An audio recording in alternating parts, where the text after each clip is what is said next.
Nagsimula ang eksena sa ilalim ng liwanag ng buwan kung saan tatlong walang buhay na katawan ang lumitaw at lumutang sa ibabaw ng isang ilog.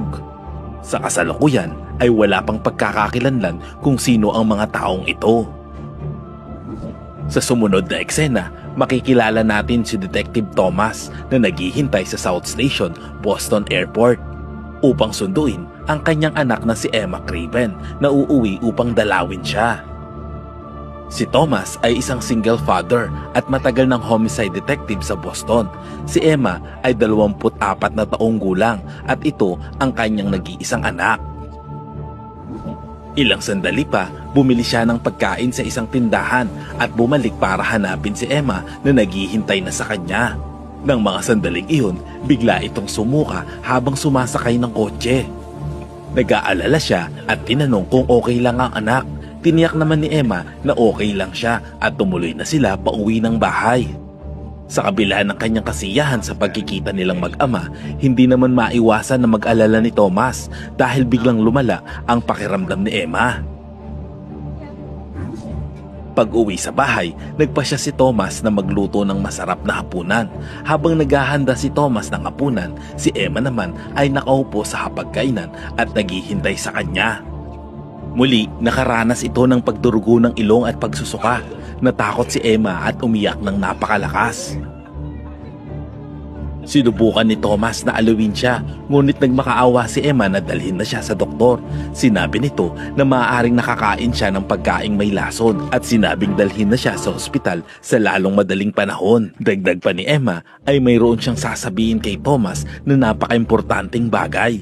Habang palabas sila ng bahay patungo sa ospital, dumating ang lalaking nakamaskara na may baril at sumigaw ng Craven. Nang lumingon sila, tinamaan si Emma ng shotgun at mabilis na tumakas ang lalaki. Nabigla naman si Thomas sa bilis ng pangyayari. Nakita na lamang niya na ang kanyang anak ay nag-aagaw buhay sa kanyang mga bisig. Gumuho ang mundo ni Thomas ng mga sandaling iyon. Hindi niya alam kung siya ang target ng lalaking nakamaskara o si Emma. Niyakap ni Thomas ang kanyang anak na wala ng buhay at siya ay humagulgol sa pag-iyak.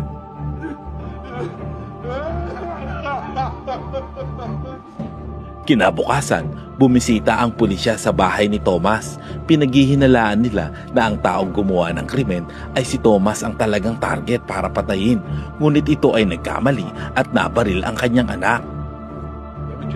Samantala, habang pinupunasan niya ang kanyang mukha ng tuwalya, napansin niya ang mga mantsa ng dugo ng kanyang anak dito. Dahil sa matinding kalungkutan, itinago ni Thomas ang tuwalya bilang alaala ng kanyang minamahal na anak. Dahil sa malaking kawalan na iniwan ni Emma, pumasok ito sa silid ng anak at tinignan ang kanyang mga gamit habang hinahanap ang kanyang presensya. Sa mga sandaling ito, natagpuan ni Thomas ang telepono ni Emma. Biglang tumunog ito at sinagot niya ang tawag, ngunit walang sumagot sa kabilang linya. Naramdaman niya na may kakaiba dito, ngunit hindi niya na ito binalikan. Dahil sa shock at kalungkutan sa pagkamatay ng kanyang anak, patuloy na binabagabag si Thomas ng mga alaala ni Emma. Kinabukasan, nagtungo siya sa istasyon ng pulisya at bumalik sa trabaho para tulungang malaman kung sino ang gustong pumatay sa kanya. Hiniling niya sa forensic team na kunin ang mga numero ng kontak mula sa telepono ni Emma. Iminungkain naman ng kanyang senior officer na magbakasyon muna, ngunit iginiit ni Thomas na personal siyang mag-iimbestiga sa kaso. Determinadong maghanap ng mga sagot, bumisita siya sa doktor na nag-embalsamo kay Emma.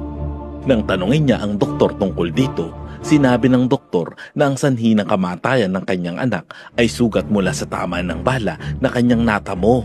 Sa opisina ng medical examiner, humingi si Thomas ng gunting at kinuha niya ang isang buhok ni Emma bilang alaala. Pagkatapos nito, nagtungo si Thomas sa isang beach at winisik ang abo ni Emma sa dagat. Pagbalik niya, sinuri niya ang bag ni Emma at natuklasan na ang kanyang company ID card ay nagpapakita na siya ay empleyado ng Northmore Company. Sa silid ni Emma, natuklasan ni Thomas ang isang 45 na baril. Dahil dito ay tumibay ang hinala niya na may taong humahabol sa kanyang anak at ang nangyaring krimen ay si Emma talaga ang tunay na target. Pagkatapos ay inalam niya ang serial number ng baril. Dito ay natukoy niya na ito ay nakarehistro sa isang taong nagngangalang David Burnham. Nagpasya si Thomas na bisitahin si David Burnham dahil naniniwala siya na siya ang tumawag kay Emma sa telepono nito. Dumating si Thomas sa bahay ni David at kumatok sa pinto. Samantala, makikita naman si David na tila kinakabahan at may hawak itong kutsilyo. Dahil ayaw buksan ang pinto, dahan-dahang binuksan ito ni Thomas. Sa mga sandaling iyon ay inipit ni David ang kamay ni Thomas na nagdulot ng pagkahulog ng baril nito. Dito ay nagkaroon sila ng matinding labanan.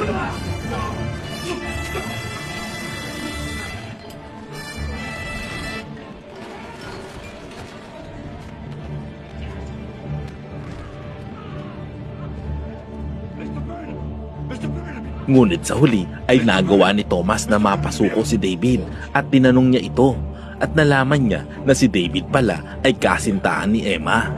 Pagkatapos, tinanong niya ito kung bakit niya ibinigay ang baril sa kanyang anak at kung nasa panganib ba ito. Gayunpaman, ayaw magsalita ni David ng anuman dahil sinabi nitong may nagmamadyak din sa kanya. Pagkatapos, ibinigay ni David ang ilang mga gamit ni Emma kasama ang susi ng bahay nito at sinabihan siyang umalis na. Sina David at Emma ay dating nagtatrabaho sa parehong kumpanya. Lumalabas na si David ay natatakot magsalita laban sa Northmore at bago umalis, ibinigay ni Thomas ang kanyang card kay David para makatawag siya kung kailangan niya ng tulong.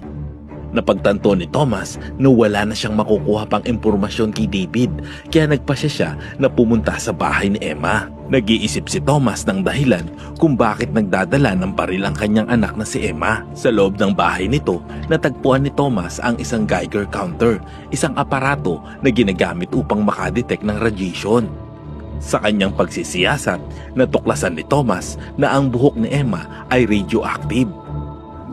Samantala, isang lalaki na nagngangalang Darius ang nakatanggap ng impormasyon mula sa kanyang impormante tungkol sa paglahok ng Northmore Company sa iligal na paggawa ng mga nuclear weapons sa pamamahala ni Jack.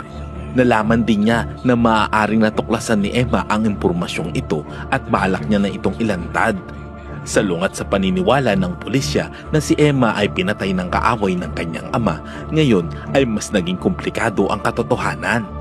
Ayon pa sa kanyang impormante, kumpirmado na natuklasan nga ni Emma na ang Northmore isang research facility na may kontrata sa gobyerno ng US at pinamumunuan ni Jack ay lihim na gumagawa ng mga nuclear weapon at ang mga materyales ay mula sa ibang bansa. Nalaman niya na ang mga sandata ay inilaan upang magamit sa ibang bansa na gagamitin ng US bilang mga dirty bomb kaya pinatahimik siya ng Northmore. At ngayon, ay nais nilang palabasin na ang pumatay dito ay may galit sa kanyang ama na si Thomas. Samantala, nagpasya si Thomas na tawagan ang mga numero na natagpuan sa telepono ni Emma upang makahanap pa siya ng karagdagang impormasyon. Nakita niya rito ang numero ni Melissa Conway at tinawagan ito. Hiniling niya na makipagkita sa babae.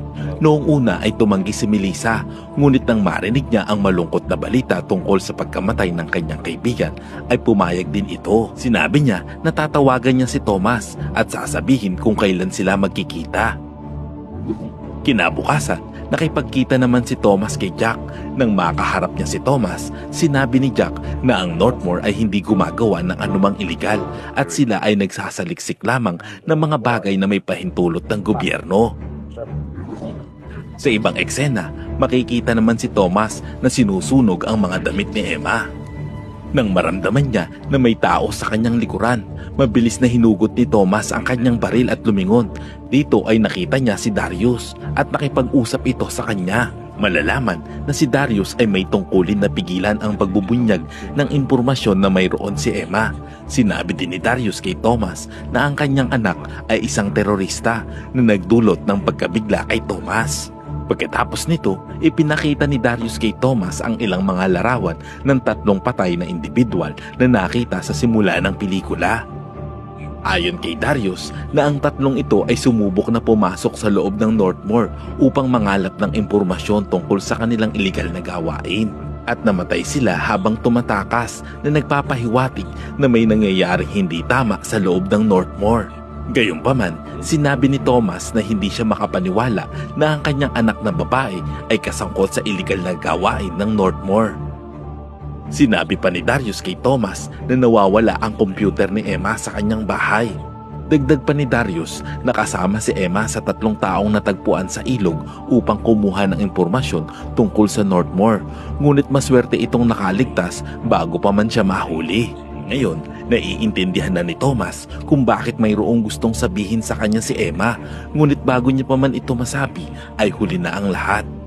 Dahil sa ginagawa ni Thomas ay hinayaan na lang siya ni Darius upang maipagpatuloy nito ang pag-iimbestiga. Kinabukasan, bumisita muli si Thomas sa kasintahan ni Emma na si David at tinanong kung kasangkot ba si Emma sa mga taong iyon. Ipinagtapat ni David kay Thomas na ang kanyang anak ay isang aktivista na nagre-report sa mga iligal na gawain ng Northmore sa pamahalaan at sumulat ng liham kay Senator Jim Pine. Ipinaliwanag niya na balak ilantad ni Emma ang mga maling gawain ng Northmore. Dagdag pa rito, nilinaw ni David na hindi na-expose sa radiation si Emma sa kanyang pananaliksik. Pagkatapos nito, ibinalik ni Thomas ang baril kay David. Kinabukasan, natagpuan naman ang katawan ni David na wala ng buhay at ang dahilan ng kanyang pagkamatay ay isang tamaan ng bala sa kanyang ulo.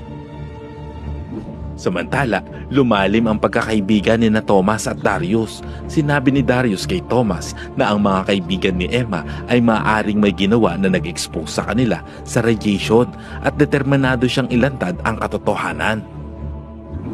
Pagkatapos nito, nakipagkita si Thomas kay Mr. Sanderman, isang abogado na sinabihan ni Emma tungkol sa Northmore bago siya namatay.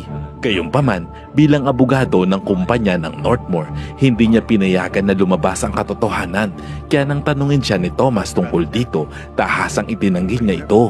Dahil bigong makakuha ng anumang impormasyon mula kay Sanderman, nakipagkita si Thomas kay Melissa, isa sa mga aktivistang kaibigan ni Emma. Sinabi nito na si Jack ang may-ari ng Northmore ay naghinala kay Emma. Ipinagtapat din ni Emma kay Melissa na pinaghihinalaan niya na nilalason siya ni Jack. Pagkatapos nito, ibinunyag ni Melissa na mayroon siyang 13 taong gulang na anak at ang pagbabahagi ng karagdagang impormasyon ay maaaring maglagay sa kanyang buhay sa panganib. Ngunit bago siya umalis, ibinigay ni Melissa ang isang sobre kay Thomas. At sa kasamaang palad, paglabas dito sa sasakyan, isang kotse ang bumangga kay Melissa na tila sinadyan gawing aksidente ang pagkamatay nito. Nakilala naman ni Thomas ang kotse mula sa presensya nito malapit sa Northmore na nagpapahiwatig na bahagi ito ng plano ni Jack. Ang kotse ay lumiko pabalik upang banggain si Thomas, ngunit bago pa man ito makalapit ay binaril niya ang driver na nagdulot ng pag-crash ng kotse at paglipad dito sa ilog. Pagkatapos nito, dinala ni Thomas si Melissa sa ospital. Maswerte namang nabuhay pa ito, ngunit dahil sa malubhang pinsalang natamo nito ay nawala ang isa sa kanyang mga binti. Pagdating sa kanyang kotse, binuksan niya ang sobre na ibinigay ni Melissa at sa loob nito ay mayroong isang CD. Habang pinapanood niya ang CD, natagpuan niya ang isang video ng kanyang anak na si Emma. Sa video, sinasabi ni Emma na iligal ang paggawa ng nuclear weapon. Dahil dito ay nalaman na ni Thomas kung bakit pinatay ang kanyang anak. Pagkatapos ng maraming araw ng pag-iimbestiga, sa wakas ay natuklasan na ni Thomas ang totoo sa tulong ni Melissa. Samantala, nagtungo muli si Thomas sa bahay ni Emma. Muli niyang sinuri ang mga kagamitan nito gamit ang Geiger counter hanggang sa mapunta siya sa loob ng rep ni Emma at natuklasan ni Thomas na radioactive ang gatas nito na nangangahulugang nilalason siya gamit ang kanyang gatas. Pagkatapos nito, kinumpronta ni Thomas si US Senator Jim Pine na kontak ni Emma dati at ibinunyag na alam niya na ang lahat ng nangyari. Sinabi niya sa senador na imbestigahan ng maayos ang kaso at saka umalis. Ilang sandali pa, dumating naman sa bahay ni Thomas ang kanyang kasamang detective at kaibigan na si Bill. Habang nagkukwentuhan, pumasok ang mga Northmore agent sa bahay ni Thomas. Ginamitan nila ng taser gun si Thomas na naging sanhi ng pagkawala ng malay nito. Lumalabas na nagtraidor sa kanya si Bill. Bago siya dalhin ng mga agent, Ininjeksyonan siya ng isang gamot at dinala siya sa isang ambulansya patungo sa Northmore. Ilang sandali pa, nagising siya ng nakaposas at nakagapo sa isang pasilidad ng Northmore. Dito ay kinulong siya sa isang silid, ngunit nagawa niyang makatakas. Bumalik siya sa kanyang bahay, ngunit nangihina ang kanyang katawan at patuloy siyang nagsusuka. Napagtanto niya na ito ay mga sintomas ng radiation poisoning. Posibleng nilason siya ng mga agent ng Northmore bago siya dukutin. Nang maisip niya na kaunti na lamang ang oras niya, agad niyang kinuha ang kanyang baril at nagtungo sa bahay ni Jack. Sa kanyang pagdating, agad niyang pinaputukan ang isa sa mga tauhan ni Jack. Pagkatapos ay nagpatuloy ito sa loob upang harapin si Jack.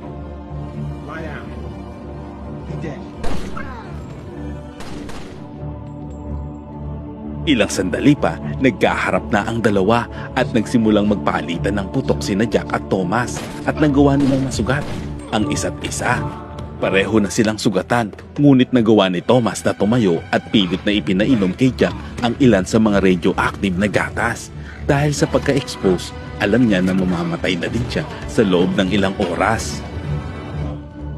Pagkatapos nito, tumakbo si Jack papunta sa kanyang silid at hinanap ang gamot na antidote sa lason.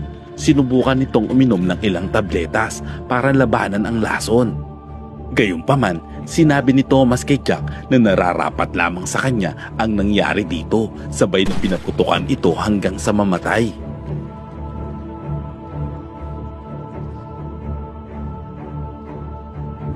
Lumipas ang ilang araw, makikita si Thomas na nasa hospital dahil sa mga sugat mula sa bala at radioactive poisoning na natamo nito. Sa kabilang banda, malalaman natin na si Darius pala ay may sakit na cancer at sa mga oras na iyon ay nakipagpulong ito kasama si Senator Jim Pine at dalawang political advisor na nag-utos sa kanya upang patayin si Thomas. Ang kanilang layunin ay ipakita ang nangyaring insidente sa Northmore sa isang magandang paraan. Binigyang diin ng senador ang pangangailangan na ipakita sa publiko na si Emma ay isang terorista na naglason sa kanyang sariling ama. Iminungkahi naman ni Darius na ang pag-oorganisa ng pagtatangkang pagpatay sa senador ay maaaring maging isang estratehiya upang ilihis ang atensyon ng media mula sa pagkamatay ni Jack. Ang grupo ay natuwa sa mungkahing ito at kanilang sinuportahan ang kanyang opinyon, ngunit ang kanilang kasiyahan ay pansamantala lamang dahil sinabi ni Darius sa senador na siya ay nasa maling panig. Sa hindi inaasahang pagbabago ng mga pangyayari, pinatay ni Darius ang dalawang political advisor at ang senador. Pagkatapos ay isang bata at mukhang duwag na pulis ang pumasok sa silid ng senador. Itinutok agad ni Darius ang baril dito. Pagkatapos, tinanong ito kung may anak na ang lalaki. Nang positibo itong tumugon, ibinaba ni Darius ang kanyang baril na nagpahintulot sa pulis na barilin siya. Lumalabas na si Darius ay walang anak at mas nais niyang mamatay sa halip na patayin ang isang pulis na pamilyado. Samantala, ng mga sandaling iyon, habang si Thomas ay nasa kanyang huling sandali sa ospital, pumasok si Emma sa kanyang silid, yumuko ito sa tabi ng kanyang ama at marahang bumulong sa kanyang tenga. Sa mga oras na iyon, ang paghinga ni Thomas ay unti-unti nang nawawala. Sa ibang eksena, makikita ang isang batang reporter mula sa isang local TV station na kamakailan ay nakapanayam si Thomas. Makikita na binuksan nito ang isang liham mula kay Thomas. Sa loob ay natagpuan nito ang mga DVD na inirecord ni Emma na naglalantad ng mga illegal na gawain ng Northmore. Sa pagtatapos ng pelikula, habang nakahiga si Thomas, dumating na ang oras ng kanyang huling hininga. Ilang sandali pa ay makikita ang mag-ama na naglalakad palabas ng hospital at magkahawak kamay at magkasama silang lumakad patungo sa isang maliwanag na puting ilaw. Salamat kaibigan at umabot ka sa punto ng video na ito. Anong masasabi mo sa ending ng kwento? Kung nagustuhan mo ito, ay pwede ba ako makahingi ng like at pakishare na rin ang video? At pakitype naman sa comment section ang salitang Ama At kung bago ka naman sa ating munting channel ay pasubscribe naman po bilang suporta at para maipagpatuloy natin ang paghahatid ng magagandang movie recap. Panoorin mo na rin po ang buong movie pag may time ka. Sana'y nagustuhan mo kaibigan ang kwentong ating itinampok. Kung magkagayon ay baka naman pwedeng pakilike ang video ito at pasubscribe na rin sa aking channel. Kung hindi mo naman ito nagustuhan ay pwede mong pindutin ang dislike button ng 2 beses para makasigurado ka.